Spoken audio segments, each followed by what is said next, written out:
it is the Lovin Dubai show. We spoke about Dubai's big budget. We spoke about rent prices actually possibly declining not too far from now, and why one billionaire's kids don't want to live in Beverly Hills. That's probably because it's not as safe as Dubai, but we'd really love if you can subscribe to the Lovin Dubai Show podcast wherever you get your podcasts from. Enjoy the show. Good morning, Dubai. Welcome back to the Lovin Dubai show, where we go through the top trending stories that everyone across the country is talking about. Our top story for you today: money, money, money. Dubai's biggest ever budget just got approved. And then rent prices in Dubai might finally see a decline in 18 months. Music to our ears. We've all been waiting to hear about 18 months. Oh my days. Also, Mohammed Alabar in Saudi said, I have a home in Beverly Hills. My kids don't want to go there because it's dangerous. We're going to talk about that. And then after that, we're going to talk about a Dubai athlete who dropped out of a treadmill world record attempt at 510 kilometers. And later in the show, we're going to be joined by Kash Sheikh, who is the CEO and founder of Baseball United. And we're talking all things the Arab Classic. The region's largest baseball showdown is coming very soon. But first, a quick rapid weather report. We're expecting highs of 33 and humidity at 57%. Still sticky, but we're doing okay. You know what is also doing okay? The Dubai budget, because it's the largest ever in the history of the Emirate, that just got approved yesterday. Breaking news: the government of Dubai's 2025 to 2027 general budget cycle will be the largest in the Emirates' history, and this is a testament to the limitless aspirations of the rulers of this country, who expect the highest standards for Dubai and for its people. The government of Dubai's general budget cycle for the fiscal years 2025 to 2027 will see total expenditure of 272 billion dirhams and total revenue of 302 billion dirhams. This aligns with Dubai's ambitions to promote sustainable economic growth, enhance community well-being, and solidify its reputation as a land of opportunity and innovation. So the question you might ask this morning is, where is all of this money going? Because it is no insignificant amount. So thank you, Dubai Media Office, for this information. 46% will go towards the infrastructure sector, 6% will go towards government excellence and innovation, 30% to the social development sector, and 18% to the security, justice and safety sector. Now, 18%, fast math, Farah, 18% of 272 billion going towards security in this country, in this emirate specifically. That's what I feel like surprised me the most about this entire report, is 18% towards security. Because you would just automatically go like, it's secure. Yeah, it's already got that down, but to just basically put more money into it to make sure that it stays that way, I feel like that's the most impressive thing about it. But I mean, obviously, like, the whole budget is very significant. Yeah, no, I totally agree. 18% towards security, justice and safety. But I think as the population grows, more and more people coming into the country, safety is, of course, going to be top priority and something that needs to be looked at. And I think this is a saying that it will continue to be looked at in a massive way.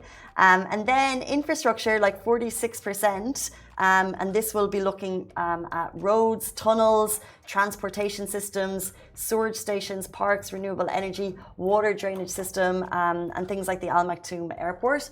And I think we know, we've seen these announcements. So like things like the Trade Centre roundabout that just came, that will be from this budget. And it will all be in the next 3 years, everything going from this big pot of money trickling down to improving life for us. I feel like it's really, really impressive, to be honest, just to see like how it all goes down. And it's really impressive to see, like, where the money is going.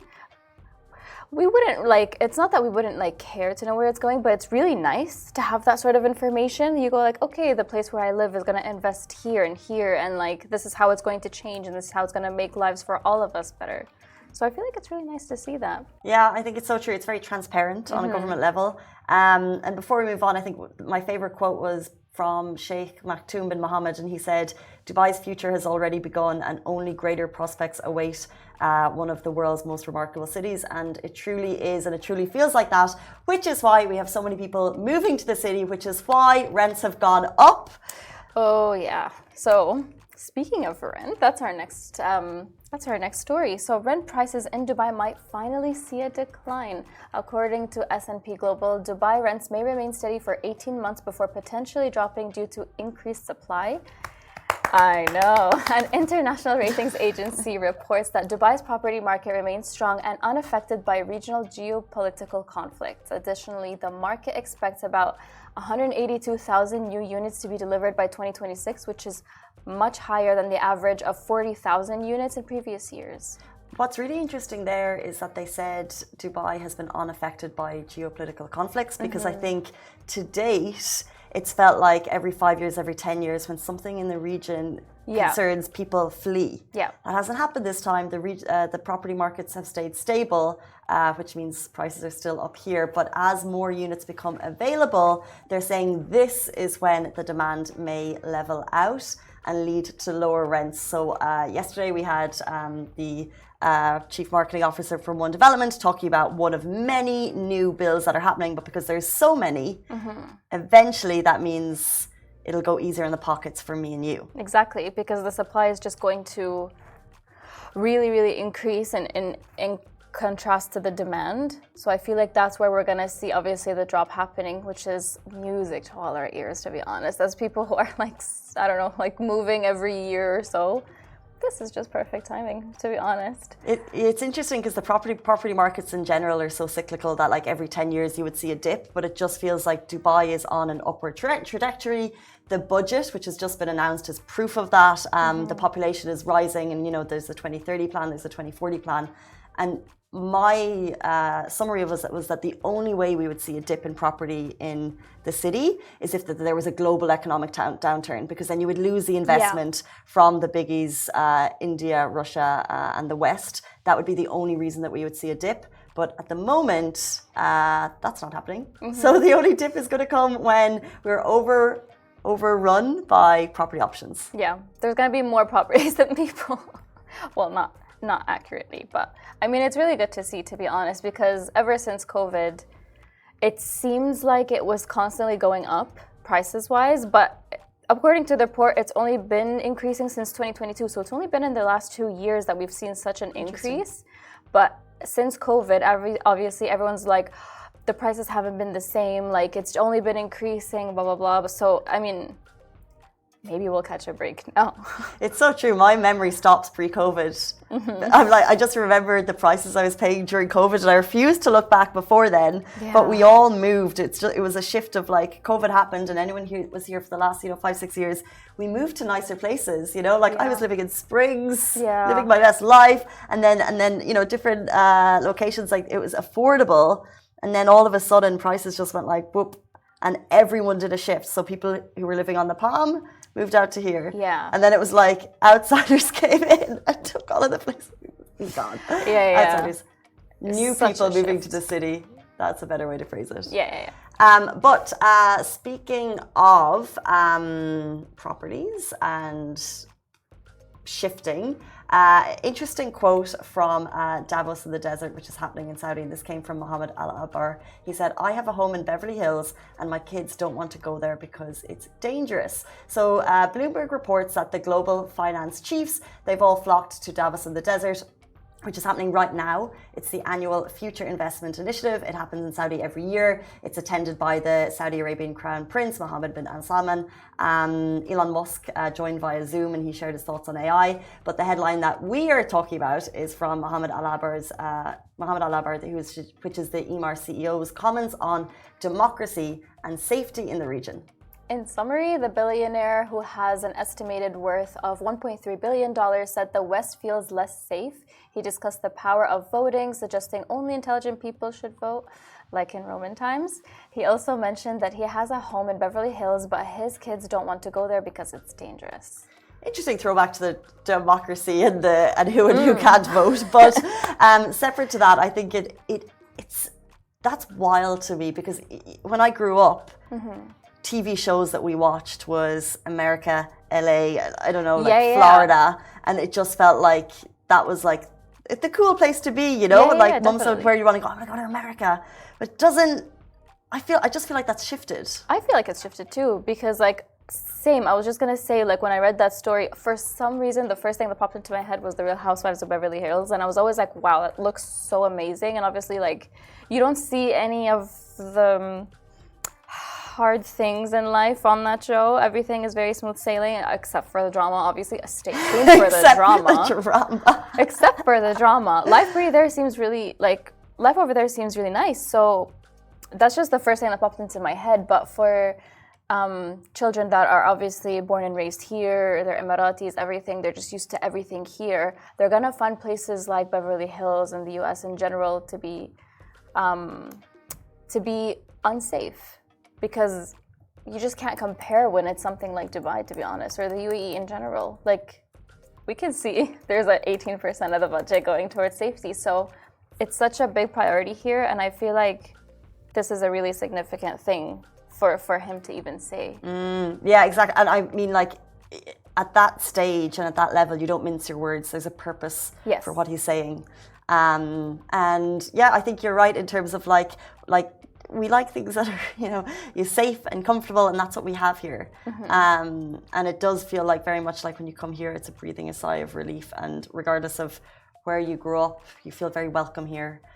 Which I think is just one of the beauties of here that we always speak about the safety, but like also the welcoming nature of you can be from anywhere, and yet this country welcomes you with open arms, which we feel very grateful for. Of course, yeah. What nice things. Wednesday morning, and we're going to jump into some fitness, and albeit not complete, still a valiant effort. So this was a woozy for me. Okay, so a Dubai athlete dropped out of a treadmill world record attempt at 510 kilometers. I can't even imagine 500 kilometers. Oh my god. But basically, Evren Oscar, a Dubai resident, was attempting a Guinness World Record for the longest distance on a treadmill in 1 week. He managed 510 kilometers in 4 days and had 3 more days to go, but by Friday, an injury meant he couldn't continue. But the community showed tremendous support to Evren, leaving thoughtful messages of encouragement on his Instagram. This would have been his second shot at a world record in a year. Evren, what are you doing? How amazing.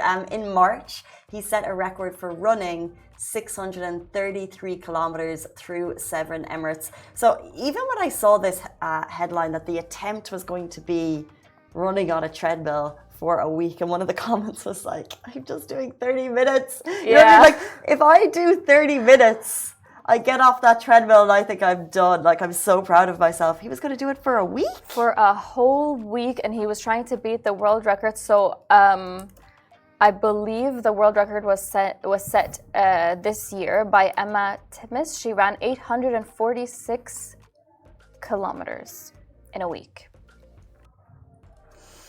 And he was at around 510 in 4 days. But just even, look. That's a lot. It's still a lot. It's a huge amount. If you see this and you didn't get through it, like what you did was absolutely spectacular. I could never even fathom. No, not at all. Like wouldn't even want to. No not offense. Half, not quarter of that distance either. Like, okay, sure, maybe we could hit the gym more often, but this is honestly really, really impressive. And when you see the videos of him running on that treadmill, it's so impressive, because you could see the hard work, you could see the passion that he put into it, because obviously, like, he's an avid runner, and he ran through the 7 Emirates. Very, very great. But it's so inspiring to see, especially like, here in Dubai, you can see the athlete like going, I don't know. Some people are built different. Some people are built different, yeah. And we actually had Evren on the show, Farah Bashir, he'll be back next week, was interviewing him, and he, although we say he's inspiring and we say people are built differently, question to you, were you built like this? He said his lifestyle before, way back when, was eating, drinking, smoking, whatever. Like he wasn't in his best shape. So it is a mindset thing. Like, definitely. We all, of course, like disregard, like we can. you know, and then I think if you see things like this, you realize like he was able to turn his life around and like lean in towards fitness. So why couldn't we? But he says, you know, 4 days since the attempt, still not able to walk. I've had a lot of time to reflect over the last few days. And he's also put some takeaways up on Instagram if you'd like to share them. His name on, and also just go and show your support, I think. Yeah, definitely. Like that's such a big attempt that he did right there, and he deserves all the support, honestly, because that was not just a passion project. And I can just imagine the soreness he's feeling right now. I bet the recovery is like as hard as the training that he did. Yes. The recovery is probably going to be brutal. It's like, you know, you go to the gym and the next day you literally can't sit and you're walking like... Yeah. He's got that, but... Worse. But way worse. Way worse. Guys, we're jumping in. We're going to talk Love is Blind. My question to you, the reunion's coming up. Have you seen it? No. Have you? You watching Instagram? Have you seen it? Well, there's tea going on our page between Shafiq and Simo. And I'm trying to remember if they're friends during the show. Okay, so a bit of a background if you haven't seen the show. I haven't, so this is great. Okay, yes. Give me the feedback. Do you know what Love is Blind is? Yes. So they did it, but for the Arab region. Yeah. And to say it caused controversy would be... minor in comparison to the conversations it spawned, because they've taken like 10, 12 interesting characters, but I think people think that they reflect the region when you know some people are traditional in their thoughts, some people are very more liberal, and I think people are like, that doesn't represent me. You've got the people that went viral like Noor. Yeah, oh my gosh, yes. Oh, so you know. So even though I didn't watch the show, there are parts of it that went super viral on TikTok, and Noor's quote just... I don't do coffee dates. I don't do walking dates. Okay, I mean, you do you. Baked meal, very nice. Fine dining, reservations, that kind of thing. I mean, okay, you do you. If that's the kind of thing that you're into, that's cute. I'd love if someone was on a dating app and someone was like, hey, do you want to go for a walk? And they just said that. You know what I mean? I'm pretty sure that phrase is going to be used a lot right now. Yeah, so true, so funny. But I saw, like, we posted on Lovin Dubai yesterday that there was like a little bit of a feud thing going on between two of, what you don't call them contestants, two of the reality show stars. People looking for love. That right? Is what we hope. Yes. You were looking for love. Is it everyone? So, yeah, that feud was a little bit interesting. I saw and I was like, ooh, it looks like the reunion is going to be hot. Yeah, some people are saying, look, is this just for the show? Are they just trying to drum up hype for the reunion? Like, we know the reunion is coming out this weekend. Like, is this just like feeding that, like trying to drum up hype? But I don't know. It's so rare that we have... I don't think Netflix shows need to do that. No.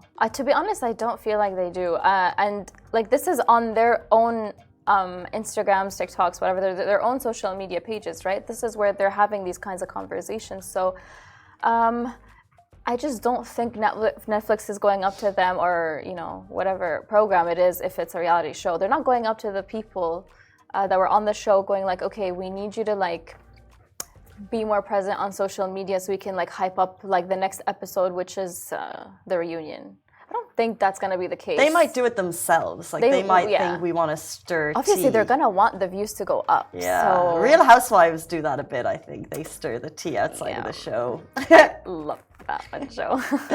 But I don't, on this one, what's interesting though is, look, it's obviously they're not from the UAE, but many of them are based in Dubai. So like as soon as the show aired, I was deep into each of their being like, what are you doing? Where do you live? Like, and even as the show was on, I was like, where's that villa? Where's that apartment? But what I noticed is that none of them have any relationship updates, which is really frustrating because I'm like, I need to know. They are trying to keep everything under wraps. Obviously, this is the thing with Love is Blind. But why? Like, why not? Like, surely once the show ends, like, why do we have to wait for the reunion to know if they stay together?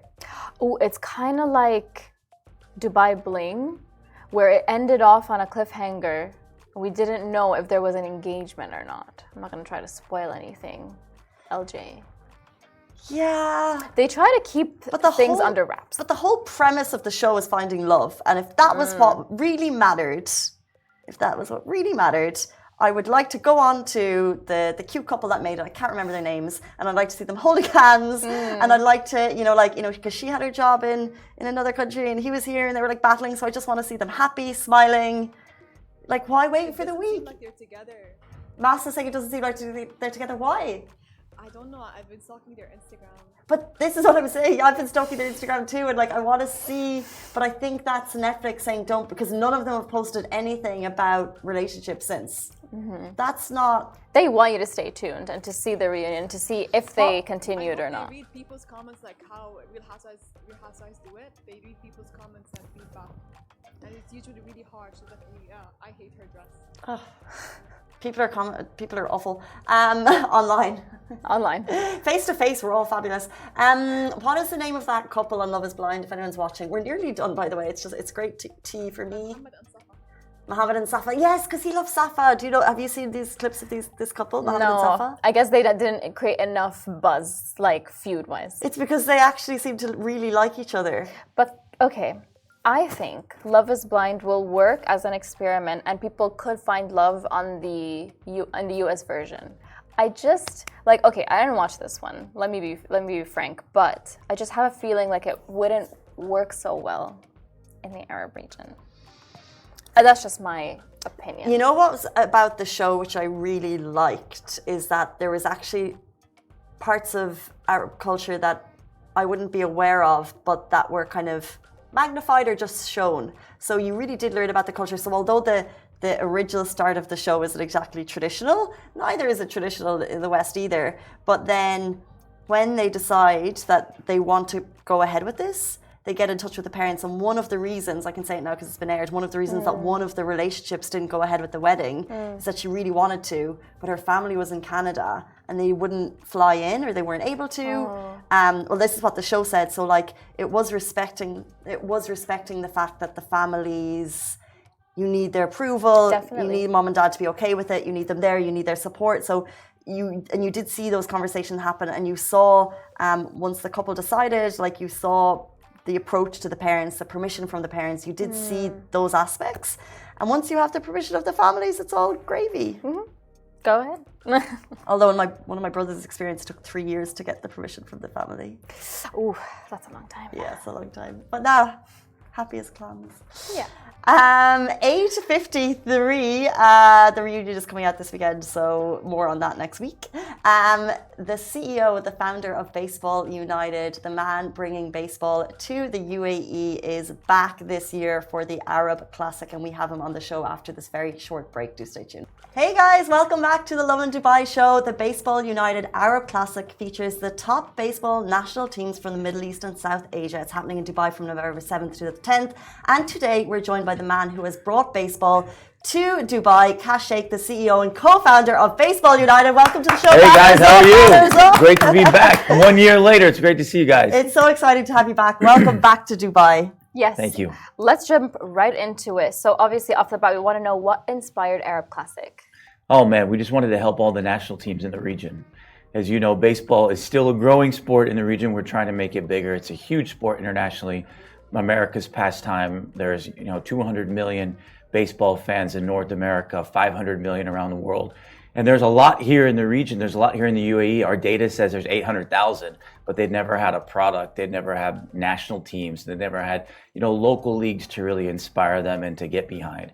So as part of our strategy, not only did we launch our league, as you know, last year, but we partnered with 9 different countries to help develop their national team programs.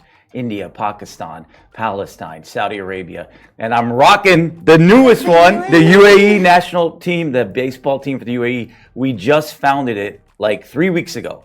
So it's the first time in history the UAE will have a national baseball team. We're very proud of it. And that team and all these other teams, 9 total, will be competing in the Arab Classic here in Dubai at our new ballpark.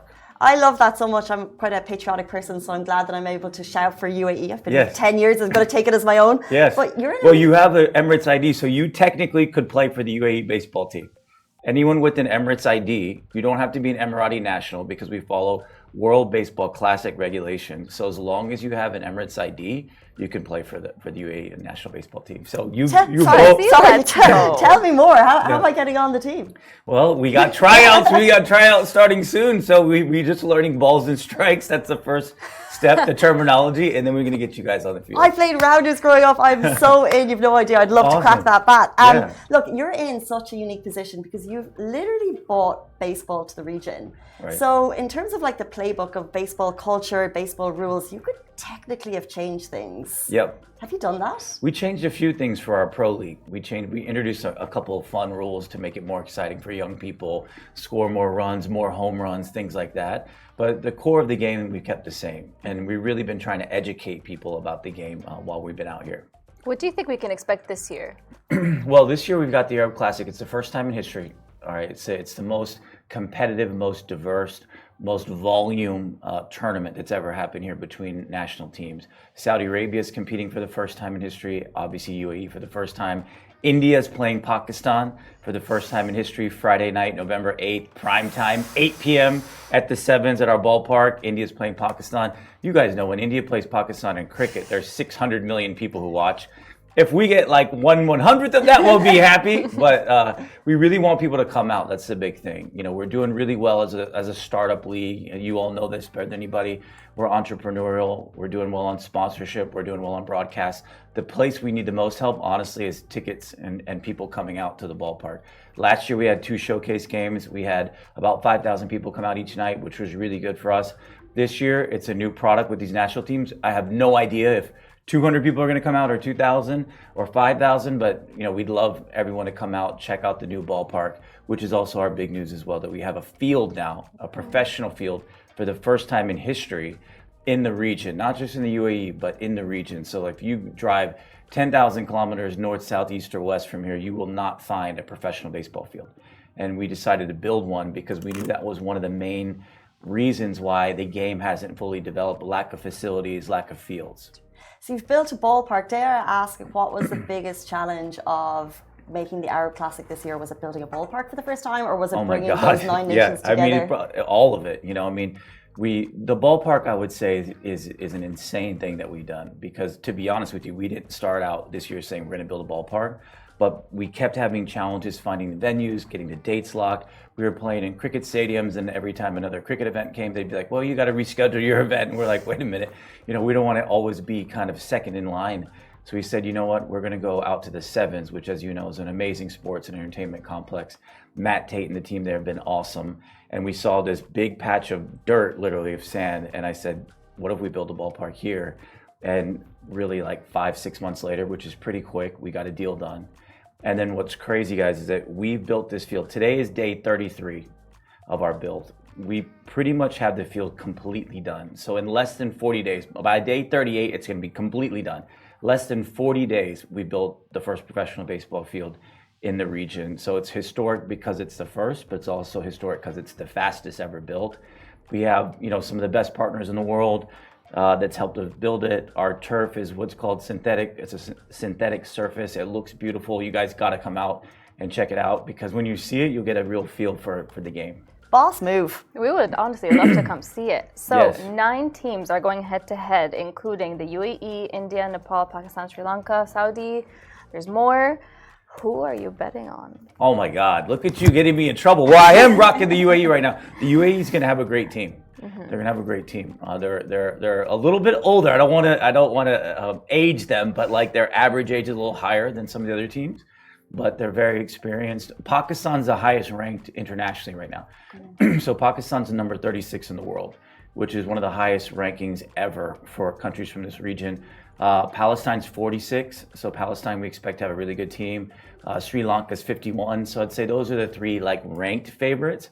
But I think UAE and Saudi, the 2 newcomers, are going to be really competitive. What's cool is UAE's first game in history for baseball is against India. It's in our morning session on Thursday. So basically, it's a 4-day tournament, and we have morning sessions and evening sessions. And then what's cool is one ticket for the morning session gets you 3 games. Evening session gets you 2 or 3 games. So you get to go see a lot of the nations play. It's pretty inexpensive. It's 49 dirhams to buy a morning session ticket. I mean, you spend more than that on like cups of coffee a day. I know I do. So it's like, it's very affordable. We want people to come out, support their national teams. How wild. The UAE is going to be playing its first historic game of baseball coming soon at the Seven Stadium. But let's take it off the pitch a little bit, because I was down there last year. It was my first time ever experiencing baseball. And I loved it. And I have friends who experienced it for the first time and we're going back. And it wasn't just for what was going on the pitch. It was kind of like the off-the-pitch culture. Right. So for people who've never been, can you give people an idea of what off-the-pitch baseball culture is like? Yeah, it's the food, it's the refreshments, it's the mascots running around. It's a family atmosphere, where you can see, it's one of those few events where you can see a grandfather, a father, and a grandson, and a baby all sitting in the same row enjoying the game. It's a perfect amount of time. It's a couple hours. Obviously the weather's getting really nice here in the region in the evening. So people are going to have fun, eating a hot dog, watching some sport. It's relaxing. We've got some great concessions partners, and we're going to keep building around it. Last year, we had Fan Fest. You guys were, the coolest booth in Fan Fest last year. But, we will have stuff like that as we grow and as we have more events.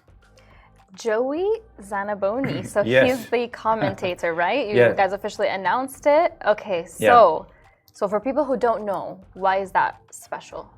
Well, Joey's just kind of one of the most passionate, sports guys in the world, and particularly baseball. He's got a great story because he tried for like 20 years to be a commentator in the Major League Baseball system, and he finally got in, and he's got his little catchphrases, and it's important for us because he called the showcase games last year for us.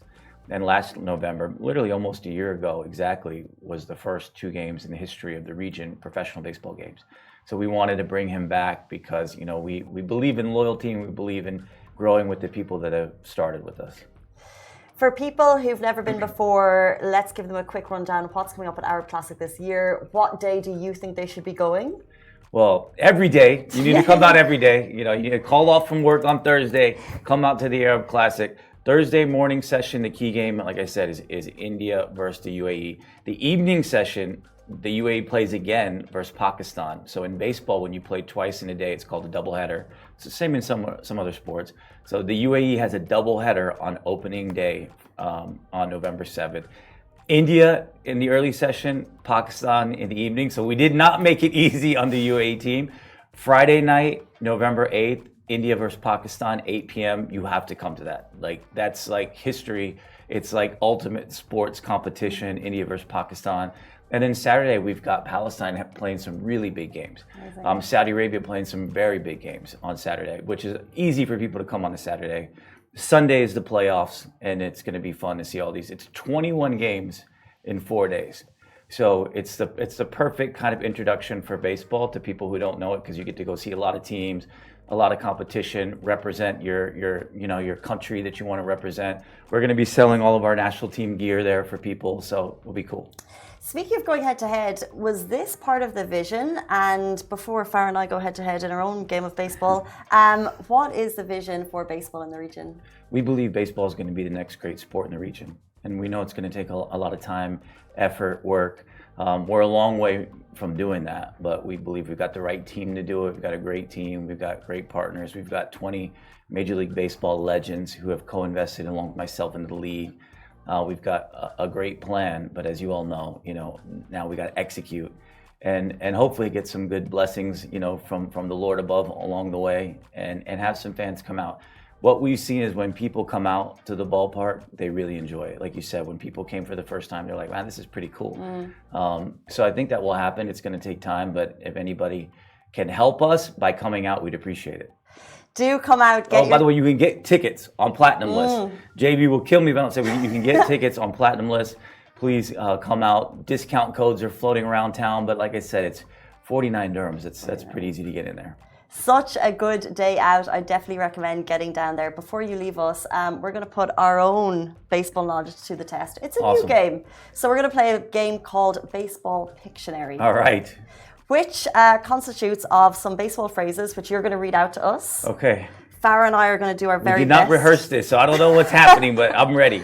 Neither did we. Farah and I are going to do our very best to draw them, and then you're going to rate us. Okay. And I'd like you watching the wow. show to join in as well. Cairo, maybe we'll need a hand with this. As I say, as long as I'm not drawing, I feel good about it. The thing with we understand that baseball is a new game in the region, and some of the phrases we'd like you to maybe explain what they are. Okay. To give people a rundown of what it means, because Okay. there's so much different slang and stuff that we're just getting used to. That's right. Okay. So I think we need to pop ourselves up. All right. Should I move or stay here? You'll stay here, All right. and these are one by one. You'll read Oh, out wow. to us. This is fancy. Right? Yes. Well. Okay. Okay. Baseball Pictionary with Cash. Wow. Would you This like is to host awesome. it? Thank you. Yes. Take it over. All right. Welcome to Baseball Pictionary here in the Lovin Dubai studios. I'm Cash Sheikh, Chairman and CEO of Baseball United. We got two lovely contestants here with these baseball terms. Are you guys ready for the first one? Yes. This one is easy, I feel like. The easy, but Yep. oh well, who can draw better? All right. Ready? Do I just say the term? Yes. Okay. Baseball bat. Oh, Come on, Omar. What?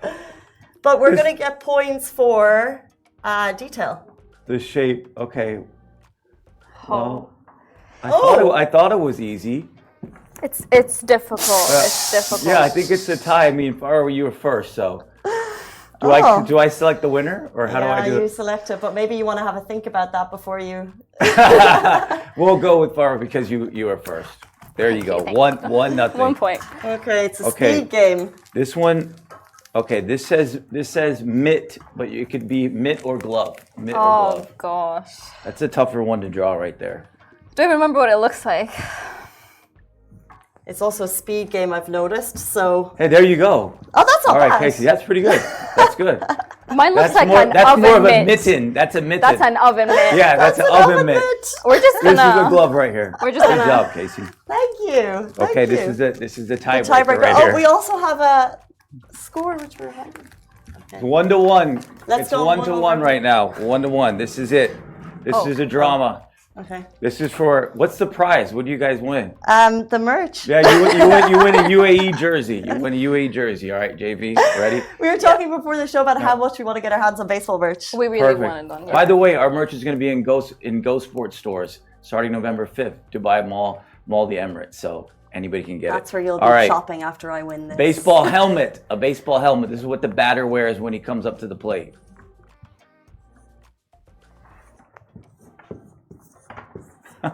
That looks like a construction worker, but It has like a well, point okay. here. I think we'll go with Casey on this one. The front view. I mean, I don't know. You could be doing construction. You could be an astronaut. you never know. but- You never know. Congratulations. That was pretty good. Fair game. Fair game. Thank Okay, you. can I ask you guys 2 more questions? Do you know what a home run is? It's when you pass the 4 bases. Yes, when you hit the ball over the fence and then you And then you run the around. 4 Yeah. bases. Yeah, it's worth like 1 run if you hit it and no one's on. If there's multiple people on, you get your run and the number of the people that are on base as well. Right? Do you know what a strikeout is? When you miss the ball? When you miss the ball and it's a strike, but a strikeout is when you have 3 strikes. 3 strikes. You've heard the phrase 3 strikes and you're out. Yeah. It's when a Oh. pitcher gets you out on 3 strikes. It's like I know Right. them. I know them, but I wouldn't be able to properly define them. Right. Well, you guys did great. Thank you Congratulations. so much. Thank you so you. much. Cash Sheikh, the CEO and co-founder of Baseball United. Thank you Thank so you. much. Great to be here. Thank you, Farah. Thank you. And that brings us to the end of the Lovin Dubai show this morning. We'll see you back here tomorrow morning, same time, same place. Bye-bye.